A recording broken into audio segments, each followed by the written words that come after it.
I think I'm carefully optimistic about the direction which we're going through the conversations I've had here in Davos and, of course, that we've had with the Trump administration. I think his messaging to Putin is the correct one. He wants to win this peace, and I think that's a very important message.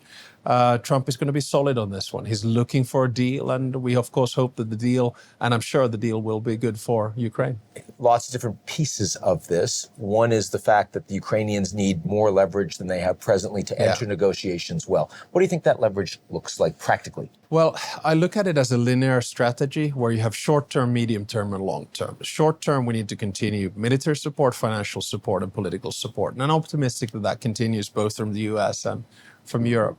Then in the sort of short to medium term, say 3 to 6 months, that's where we need to get Ukraine into a position of strength, where Putin understands that he has to negotiate because his economy is weak, because he's not advancing on the military front.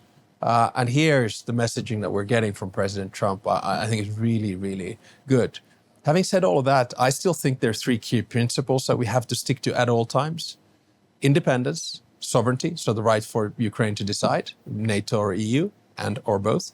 And then thirdly, territorial integrity. I knew that was coming. Yeah, and these are the 3 key principles of statehood, I think.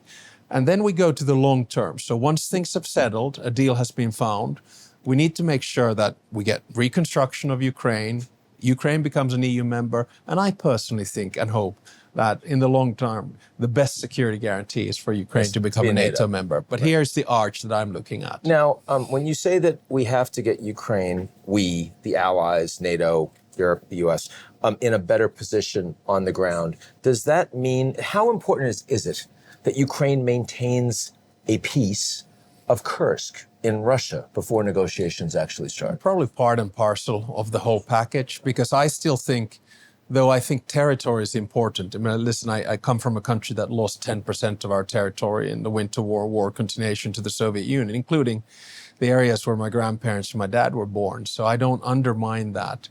But in the Finnish case, we maintained independence, lost sovereignty, and lost territory. And we have to make sure that the 2 latter don't happen with Ukraine. Kursk is one piece of the whole package, and certainly a negotiating piece as well. So I do think that strategically it was a really astute move for the Ukrainians to take that. A risky move. Yeah, to a certain extent risky, but then again, this war has been a little bit all over the place, and it was good to have a counteroffensive. And I feel quite a lot more comfortable of where we are right now and the capacity of Ukraine to sustain the military impasse in this sort of war of attrition. Now, independence, sovereignty, very, very clear. Territorial integrity, of course, appears to be undermined by a lot of things that the Americans, but not only the Americans, are saying, in the sense that, first of all, any ceasefire, it's very hard to imagine the Russians are going to give up the territory that they're presently occupying, certainly not all of it. How do you square that with the principle of full territorial integrity? Well, I think in any kind of negotiation, you have to understand that there's a clear separation between a ceasefire and a peace deal. Correct. And a ceasefire means that you basically stop fighting. And in that phase, the most important thing is to maintain and have a security guarantee for Ukraine to make sure that Russia doesn't sort of rearm and attack again.